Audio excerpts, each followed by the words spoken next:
히틀러의 초인적 번식 계획. 아기 농장에는 임신을 기다리는 금발 미녀들이 수없이 많다. 2차 세계대전 당시 히틀러는 수많은 금발의 젊은 여성들을 강제로 아이를 낳게 하는 생산기계로 이용하는 사악한 프로그램을 시행했습니다. 더욱 충격적인 것은 이들 여성 중 일부가 자원했다는 사실입니다. 1938년 독일은 오스트리아를 합병하였고 나치즘의 그림자가 점차 그 땅을 뒤덮었습니다. 이 사건은 또한 제2차 세계대전의 발발을 위한 토대를 마련했다. 전쟁 중에 나치 독일은 유대인을 학살했을 뿐만 아니라 인간을 엄격한 기준으로 구분했습니다. 유대인은 가장 낮은 인종으로 여겨졌고 아리아인은 우월한 인종으로 여겨졌습니다. 이런 왜곡된 인종적 이념은 히틀러의 마음속에 깊이 뿌리 박혀 있었습니다. 그는 순혈의 우월성을 굳게 믿었고 나치 선전을 통해 사람들에게 이런 믿음을 심어주어 광신적인 인종 숭배를 촉발했습니다. 히틀러는 생명의 샘 프로그램을 시작했는데 약 300만 명의 젊은 여성이 이 잔혹한 실험에 참여했습니다. 그들은 소위 생식농장에 감금되었고 모든 자유와 존엄성이 박탈당했습니다. 이 여성들은 히틀러의 광기어린 야망의 일환으로 끝없이 아이를 낳으며 기계처럼 일하도록 강요받았습니다. 그는 이 끔찍한 방법을 통해 완벽한 아리아 인종을 번식시키고자 했고 심지어 특별한 능력을 가진 슈퍼 자손을 번식시켜 소위 슈퍼맨이 되게 하는 것도 환상으로 여겼으며 이를 통해 세상을 지배하려는 오만한 목표를 달성했습니다. 나치 선전은 독일군과 국민에게 순수 아리아 인종의 절대적 우월성을 확신시켰고 많은 여성들이 히틀러의 호소에 적극적으로 호응하여 이 계획에 무슨 희생을 치르더라도 참여했습니다. 이 여성들은 이 끔찍한 계획의 소용돌이에 휘말릴 수밖에 없었습니다. 히틀러의 계획은 혈통을 정화하는 것뿐만 아니라 전쟁에 필요한 병력을 안정적으로 공급하는 것도 목적이었습니다. 그는 오직 이런 방식으로만 아리아 인종이 미래의 세계를 지배할 수 있다고 굳게 믿었습니다. 이 미친 짓과 사악한 계획은 인간 본성의 추악함과 잔인함을 드러낸다. 1930년대의 독일 나치당은 인종차별과 인종청소 사상을 조장하는 생명의 분수 프로그램을 시작했으며 이는 독일 인구의 인종 구성에 큰 영향을 미쳤습니다. 처음에 나치 정부는 금발 여성과 장교들을 선발하여 이 장교들과 결혼하도록 강요하여 소위 품종 좋은 자손을 낳게 했습니다. 이 프로그램에는 막대한 자원이 투자되었는데 먼저 아리아 기준을 충족하고 푸른 눈과 금발 머리를 가진 여성을 선발했습니다. 임신을 한 후 이 여성들은 소위 생명의 샘의 집으로 보내졌고 그곳에서 최고의 대우를 받았습니다.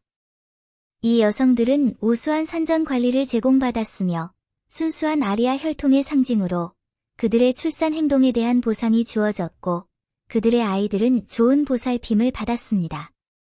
모든 서비스는 무료였기 때문에 그들은 삶에 아무런 걱정거리가 없었습니다. 하지만 이 모든 아름다운 모습 뒤에는 훨씬 더 어두운 현실이 숨겨져 있습니다. 전쟁이 진행됨에 따라 나치의 광기는 점점 더 심해졌습니다. 처음에 참여했던 여성들은 대체로 의향이 있었지만 나중에 참여한 사람들 중에는 미성년자이거나 심지어 자녀를 둔 기혼 여성도 있었습니다.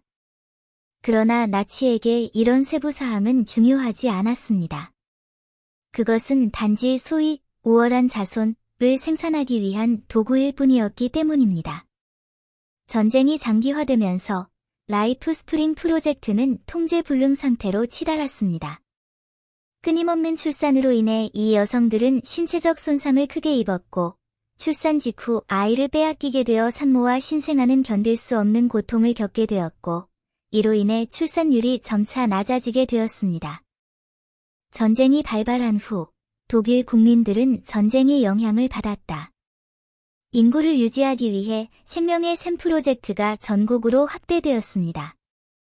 힘러는 이 계획을 원활하게 실행하기 위해 전국의 비밀지하 생명샘의 집을 여러 개 세웠는데 그곳에서 미혼 임산부는 특별 대우를 받고 비밀리에 사생아를 낳을 수 있었습니다. 동시에 여성들의 신원을 은폐하기 위해 개인정보는 비밀 파일에 보관되었습니다. 이 계획의 실행을 서두르기 위해 나치는 점령한 유럽 국가 여러 곳에 아기 농장을 세웠습니다. 이러한 농장에서는 미혼 여성들이 건강하고 순수한 자손을 낳을 수 있도록 세심한 보살핌을 받았습니다. 생명의 분수에서 아이를 낳은 한 여성은 이렇게 회상했습니다. 우리는 공주처럼 보살핌을 받았습니다. 남자들은 종종 전쟁의 최전선에서 싸우는 군인이었고 그들의 유전자는 최고로 여겨졌습니다. 이런 아기 농장에서는 남성과 여성 사이에 감정적 연결이 전혀 없으며 의사소통 과정은 차갑고 기계적입니다. 남자들은 보통 여자들보다 일찍 농장에 도착하며 여자들은 엄격한 건강검진을 받습니다. 남자와 여자가 아이를 갖지 못하면 그들은 헤어진 뒤 다른 파트너와 다시 시도해 성공할 때까지 노력합니다. 아이가 태어나면 어머니는 아이를 간호사에게 맡겨야 하고 간호사가 아이를 키웁니다. 이 프로그램의 잔혹함은 건강 문제가 발생할 경우 결함이 없는지 확인하기 위해 아기를 인도적으로 죽인다는 점이었습니다. 몇 달 후, 이 아이들은 다양한 독일 가정의 위탁 가정으로 보내지고 자신의 친부모가 누구인지 결코 알지 못하며 아무런 흔적도 남지 않습니다.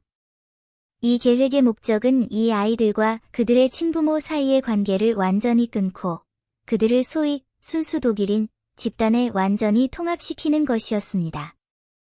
전쟁이 진행되면서 독일은 출산율이 너무 낮다고 생각하게 되었고 그래서 더욱 극단적인 조치를 취하게 되었습니다. 1939년부터 나치는 유럽 전역에서 아리아인으로 간주되는 어린이들을 납치하여 엄격한 신체 검사를 실시했습니다. 시험에 합격한 사람들은 군인으로 훈련을 받았고 시험에 떨어진 사람들은 강제 수용소로 보내져 죽음의 위협에 직면했습니다. 전쟁 후 살아남은 일부 독일 가족들은 이들 위탁 아동들에게 친부모를 찾도록 격려했지만 결국 아무도 친부모에 대한 진실을 알아내지 못했습니다.